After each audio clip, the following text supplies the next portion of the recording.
Hi everybody, how's it going? Welcome back to Endeavours. It's the 15th of January. So as always, there'll be time codes below if you'd just like to jump ahead to one Endeavour that you're looking for. So apologies for how late this one's going to be. I had a very long day. I couldn't do the Endeavour when it reset on EU, so I had to delay this one a bit. Also, I won't have time to do the Don't Starve playthrough tomorrow. I will continue with that next weekend, just because I have too much to do for the Gone Pursuits at the moment. Just can't really fit it all on my plate at the moment. I'm sure everyone understands, though. But yeah, it'll be back to Don't Starve next week, though. So on Saturday, the usual time, 9 PM EST. So yeah, just stay tuned for that if you've been watching that stuff. So, okay, this set here, everything is good. I wouldn't bother with a resource in Cyrodiil. The only reason for this, it's a pretty good option naturally, but the other options just are generally going to be easier. Potentially can be quick, but usually it's a bit of a trek to find one. And if a player rocks up while you're taking it, you die and you have to redo it. Whereas these ones here, there's no real way to be interrupted while you're doing them. So I just don't see the point trying to do this one over the other options here. Okay, starting off with a quest. There is a lot of ways to do this one, right? There's so many fucking quests in this game, so I'm just going to try and narrow down to the ones that you really should be looking at. So writs are probably the most natural, practical way to do this over, like, how do I explain this? So, like, in the long run, preparing a character to do writs is just, like, the easiest way to get quests done. If you want to do this multiple times in the future, because quests do come up in Endeavours relatively frequently, including in the Gone Pursuits here.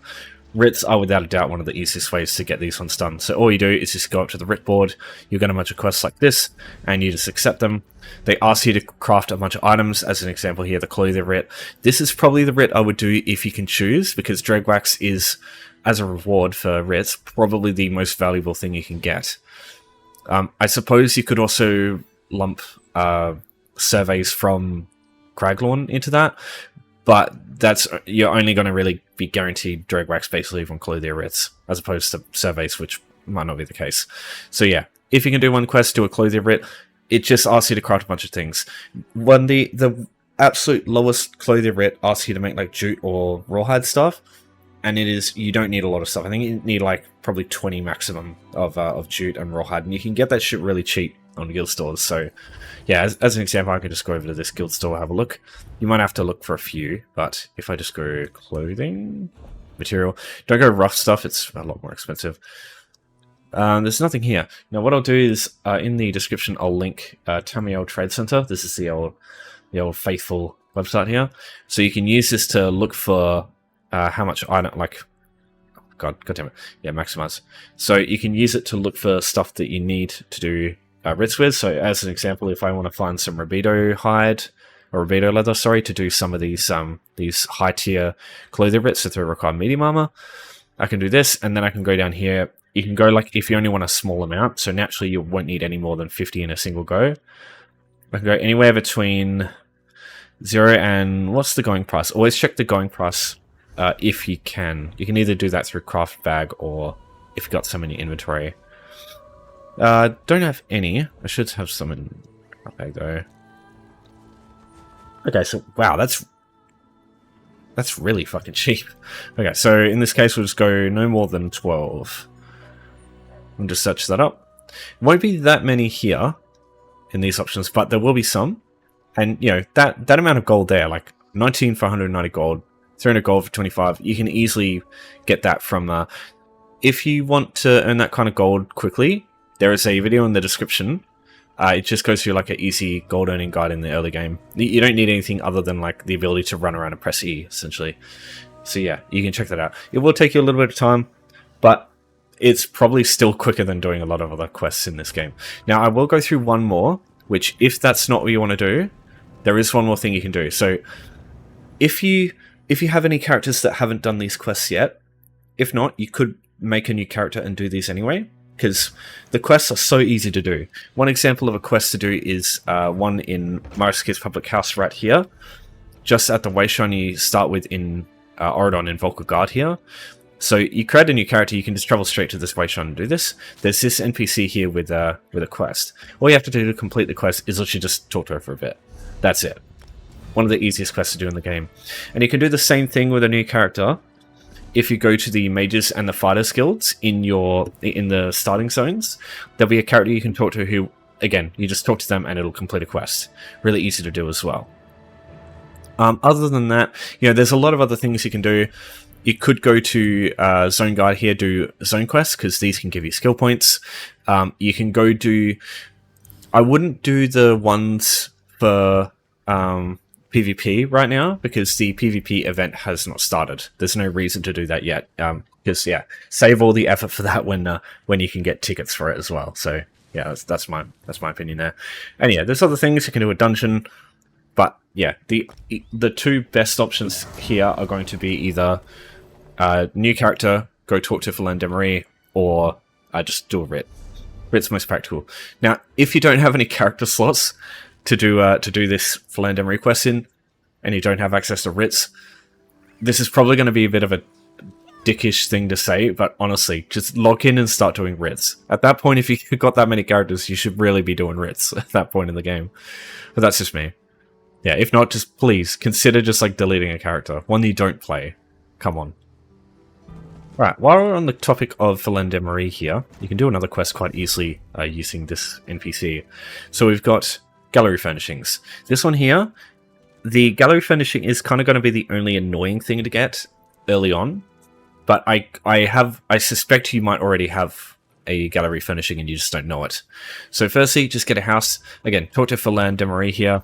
She's in this building here in Vocal Garden, Oridon. This way, Sean. Again, you start with it. You can just come here whenever you're ready. Just talk to this character. It will complete a quest. You'll get a house for free. If you want to find that house, you just open up the map section here. Go to Houses. Under Collected, you'll find the house that you have available. It'll either be this one here, this one, or it'll be this one here. Just depends on the alliance you do. For example, Daggerfall Covenant on this character, I would have received the Brazy Lion as a free house. So yeah, that's why I suggest it. It's free, so you don't have to worry about paying any gold. I do recommend getting a small house later. Like, for example, something like Autumn's Gate. Autumn's Gate's good. Blackvine Villa in... Is it Blackwood?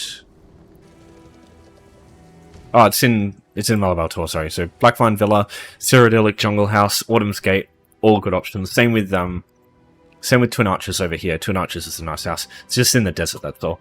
But it's pretty close to a public dungeon that can naturally be a pain in the ass to get. So yeah, the options there are good. But yeah, only do that if you have a fair bit of gold to spend.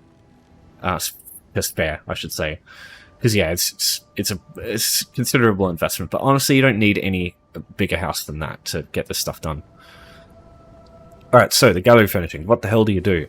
So firstly, check your collections here. Pressing the U key on keyboard, go to Furnishings here, go to Undaunted Trophies, and check this section here. If you've got one, you can easily do this furnishing endeavor.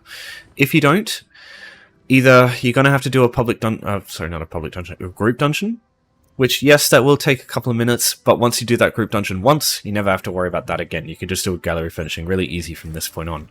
We'll just go through one more option that you can use. So you can go to Cyrodiil, and you can get a little banner for a couple of alliance points. That also counts as a Gallery Furnishing. I'll just show you that real quick.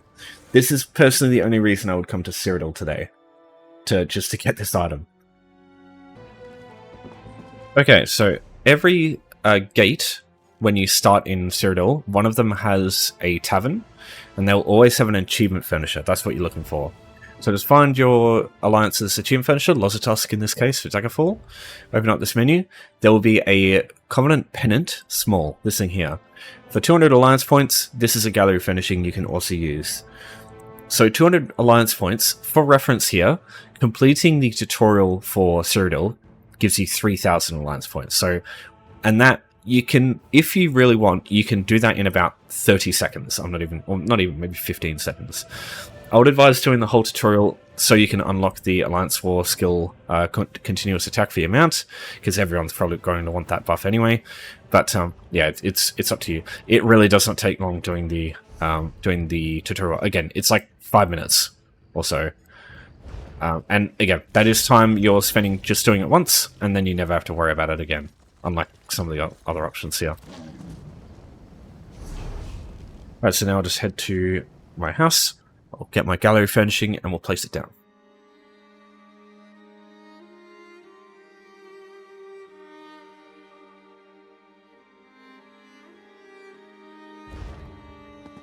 Alright, once we've got a house and once we've got a furnishing to place, just go Housing Editor, go to Browse, and it'll be under Gallery. So here, you'll see Undaunted Trophies, or you'll see the pennant under... I think it'll be under Honours and Awards. We've got the capture flag here. So, Undaunted Trophies, just place one of these down. And now, once you've done that, to speed this process up, because naturally it doesn't work if you just pick it up and place it down. You have to put it back in your inventory and bring it back out. But to speed that process up, just use undo redo instead, because that also works. And you can do that as many times as you want. And if you already have a house that has gallery furnishings in it, you can just go to one of these, put it away, and then undo, redo, undo. So it's the same thing basically, except just doing it the other way around. And that's all there is to doing the gallery furnishing one. So put a furnishing somewhere on your, one of these like Undaunted Trophies on your wall somewhere, or one of these pennants, and then just put it away anytime this endeavor comes up. It's an easy one for you right there.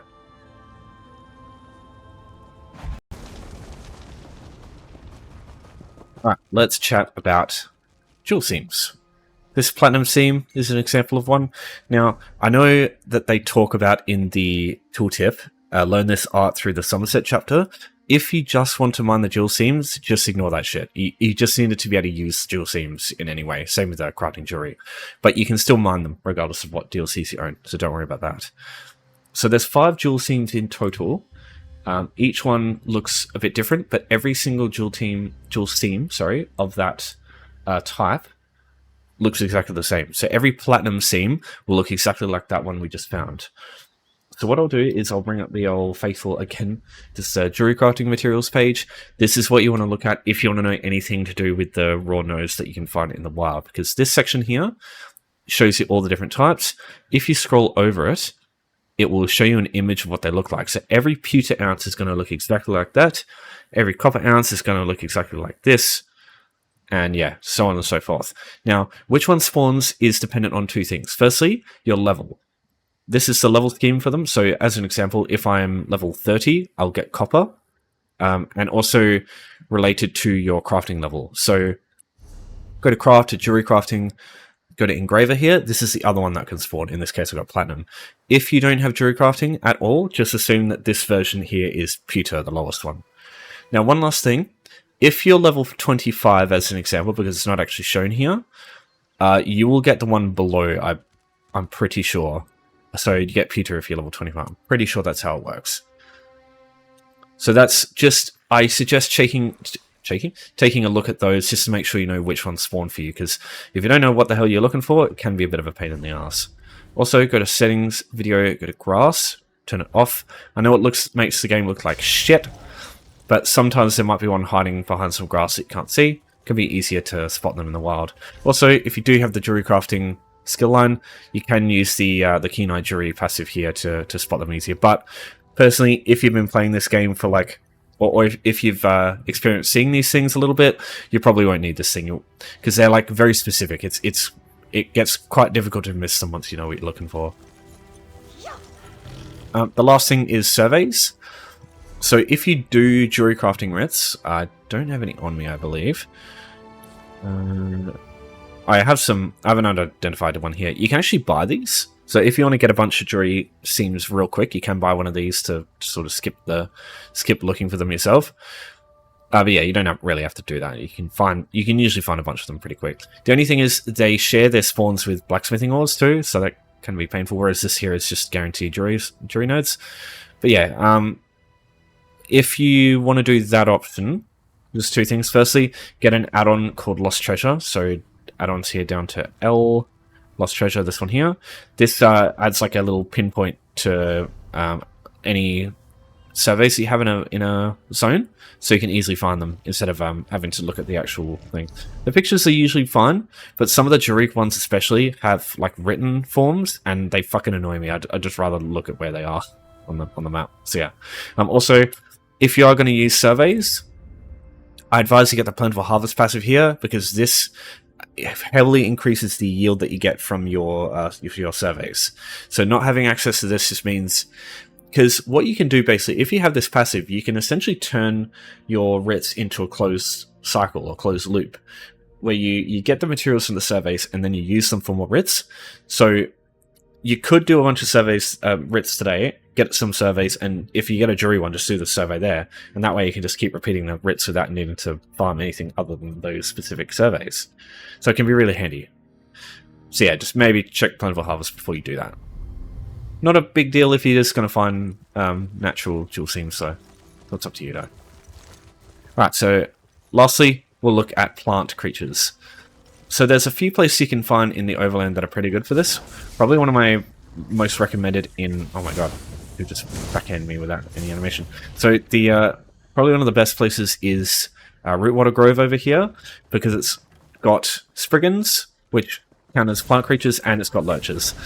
And it's probably one of the most populated sections with these creatures in it in Overland. So this is in Green Shade. Same place basically you find watery foes in the Wisps over here. Same way shrine over here, Sephiroth Grotto, or this one here is just finding it as well. They're both about as close. And yeah, so to get here for the first time, what I suggest you do is, if you don't know how home tours works, just check the description. It's basically just like having a bunch of way shrines unlocked by default as soon as you can open up the group menu basically. So yeah, Boulder Tree Refuge, just look for this one in home tours, travel here, go upstairs a little bit, and then you're into Rootwater Grove. Well, I guess it's downstairs in this case. Through a couple more options that you can look at. Oridon, Toothmore Gully, the group event in here has 9 Spriggans and a Strangler. That can be a good option. Though it's just those enemies in here, I believe, is the only plant creatures. Roots Under Ruins, probably one of the best locations as well. There's lots of Spriggans, Stranglers, and there's not really any lurchers, I think. Maybe one boss. Yeah, Spriggans and Stranglers in here is what you're looking for. There are Spriggans and... maybe not really Spriggans in Grotwood. There's definitely Stranglers all over the place in this in Grotwood, but it can take some time finding a group of 5. There is also Vale of the Guardians, a bit east towards Valwatch Tower here. There is a bunch of lurchers in this area, but I find this place to be probably the most used area for plant creatures, that everything to fucking be dead by the time I get there. There are Spriggans as well in places like the Rift, East March, but they can be a bit of a pain to find. Alright, so if you want plant creatures in an instance area, this is my personal favourite to use though, because instance areas, you don't have to worry about people running through and killing everything. At Rootwater Grove, for example, if there's too many people on at a time, they might kill everything here and you're waiting for it to respawn. It can be a little bit painful. What you can do instead is use this area here, because no other players will come through in your version of this area and kill anything. It's all ready to go as soon as you jump in. So this is City of Ash 2. Jump down the waterfall here. You've got 2 Stranglers here. This is your first set of targets. For these guys here, that's 2 plant creatures. You need 3 more. That's 1. That's 2. Over here, you've got 1 more. There you go. Then you go over here, and you've got another pair of Stranglers over here. Now, just a bit of a weird way this group of enemies works. If you aggro this Strangler, this Crocodile will not pull. But for some reason, if you hit this one, it pulls the Crocodile. I don't know why. There's been a weird bug, I don't know, like just interaction with these enemies here. Yeah, it's not a big deal, but yeah, it's just, if you don't want to deal with that Crocodile, you can do that. Yeah, it's kind of weird. Anyway, so City of Ash 2, if you've never been here before, again, use home tours, it's your best friend in this game. Cliffshade, use this house, go north, up here, through the door up here, over Juladen Pass, through here. There'll be some enemies here and some enemies here. Just ride your mount past these ones here. It shouldn't be too much of a problem. They're just like skeletons and generic mages and shit. Overland enemies, and right now they're very weak. Maybe if the overland difficulty thing comes in, maybe that'll be a thing I have to talk about. But yeah, so the enemies here, you can just take a lefty and just miss all of them. So yeah, and City of Ash 2, that's what you're looking for. Just thinking if there's any other group dungeon. None that come up on the top of my head. Maybe Elden Hollow 1 has Stranglers all over the place. but they're usually around groups of enemies. There's also the Spriggans in that one corner near the first main boss. You could also do that stuff there. But this is definitely going to be quicker if you've got access to this. Let me just go now find the rest of my dual seams. If you're going to do overland enemies for the plant creatures one, just keep an eye out for your Juri seams too, because yeah, you'll naturally find some of them on the way. That's the thing. I was about to talk about plant creatures. I actually found a dual seam on the way. So yeah. Right. Anytime I do Juri seam ones, I always go to Craglorn, because any blacksmithing or jewelry node, any clothing node, and any wood node, they all have a chance to give you Nerncrocs, which in this game is a lucrative resource. But I'm not really going to be looking for them. I'm just going to be looking for dual seams. This is also where the most people tend to go, because they also understand the same thing. So this is a rubidite ore node. This is a blacksmithing node. It's not a jewelry node. This doesn't actually work even if you grab them. Even if they give you jewelry dust, which they can do, it won't work. Yeah, it's kind of weird. But anyway, I still think it's worth getting them because, you know, ores are pretty good to have. But yeah, if you're just looking to get this one done as quick as possible, that will not work. Let's go have a look. Basically, just go on a straight line and have a look. I'll let you just take a picture of this if you want. So this is all the jewelry or blacksmithing nodes I've found on the map. Let me just take away a couple of things here. Objectives, yeah, just keep base runs.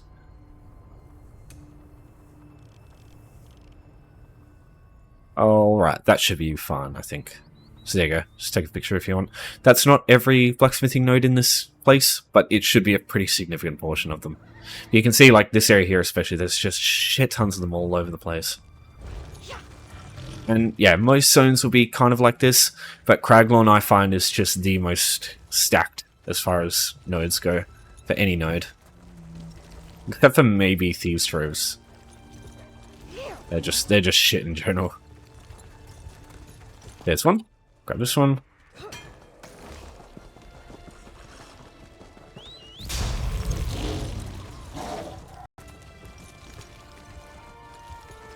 There's another one. That one down there. Nope. Sticking close to the... maybe going through the town might be a good idea. Because I think everyone's going to be in town doing this stuff anyway. But also, everyone's probably thinking the same thing, so... Maybe I've got a shot. We'll see. There. Nope. Is that Columbine? Ooh, it's Columbine. Even though you're not looking for Columbine today, always collect Columbine, because this stuff is expensive. It has been toppled by Violet Coprinus at the moment, though, on the EU. That's very surprising. But yeah, always good to grab them. They're very expensive to sell. Or very valuable to have yourself, not having to buy them. Just need one more. There's another one. Hold on. If you want a build that works very well with collecting resources, it's basically just chuck something like Ring of the Wild Hunt on this thing, or probably like Adept Rider. Oh, sorry. Adept... Oh, Survey Adept. No. Adept Rider. This one here, because it just gives you Mage Expedition. I have a build in that is the... on my channel. It's just a Vampirism Sprint build. I run through like the speed caps and stuff and how to get to them. I will be making a Nightblade speed build in the future. I wanted to do it sooner, but the fucking 2 golden pursuits in a row came up, so I haven't really had time to do anything else. So yeah. Alright, I'll leave it there. If you have any questions, you know the drill. Just give me a holler. But I'll leave it there for now. So thanks everyone for watching. Thanks to us as always. Again, sorry for how late this one is, but yeah, couldn't really be helped today. I know I don't do it that often these days anyway. So take care everyone. I'll see you next time. Thanks for watching.